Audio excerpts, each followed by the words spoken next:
Hello everybody, Luke back once again, this time to break down everything we know about Severed Steel. This is a brand new game coming out on multiple platforms. That's a first-person shooter game with a huge focus on bullet time, along with a steampunk / cartoons art style that really makes it stand out. We're going to be breaking down everything we know about this highly anticipated game and let you know why this is a cross between Call of Duty and Team Fortress 2 that may make a lot of people jump up and pick the game up.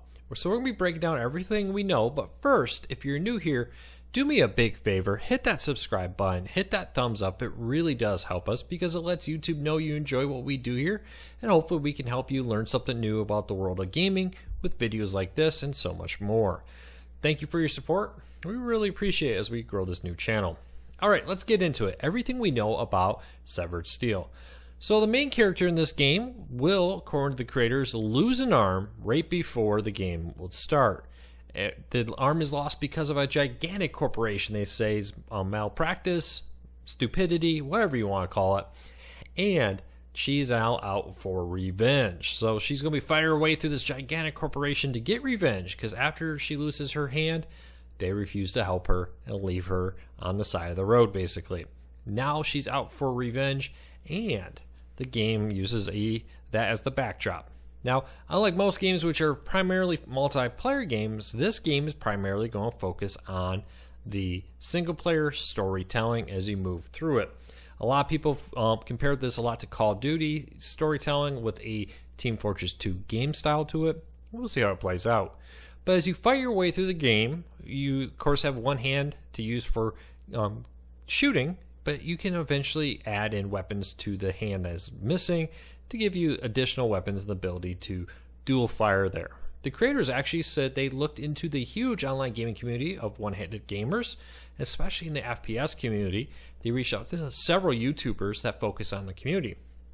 Now from there, they helped design the game with their feedback and how somebody with one hand would play, which should kind of help it stand out. It's definitely something a little bit different than we've seen in other games out there.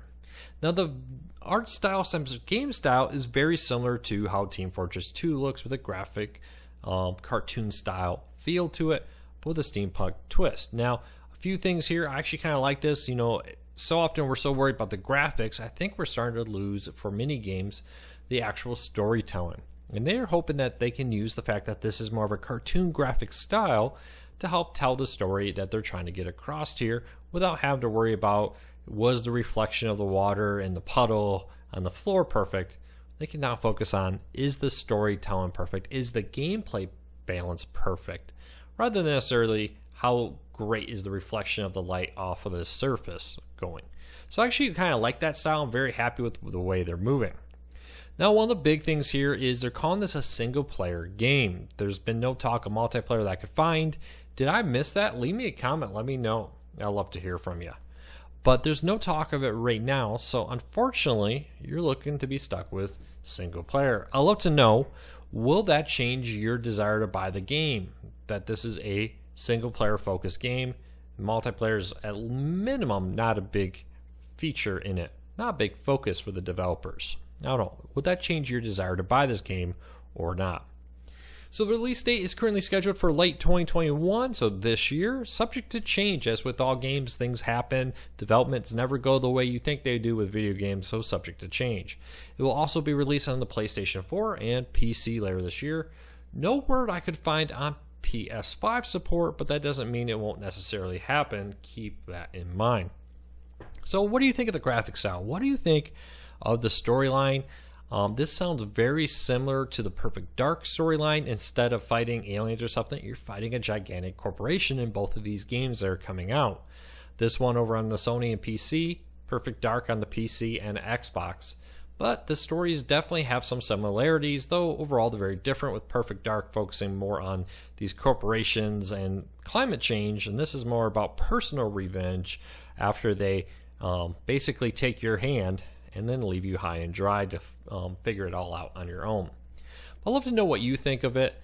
I'm excited for it. I always enjoy these kind of gameplay, these styles. Multiplayer is fun, but a really good single-player storytelling is something that many games are losing, I feel, in the rush to be a perfect online multiplayer game. We'll see. Very little is known beyond this. If I missed something, leave me a comment. As always, though, things change. We'll do an updated video in the future on this if we learn more. So do me a big favor, hit that subscribe button, hit that thumbs up. It really does help us because it lets YouTube know you enjoy what we do here as we help grow this new channel and hopefully help you learn something new about the world of gaming. Thanks for your support. I really appreciate it. We'll be back with another video real soon.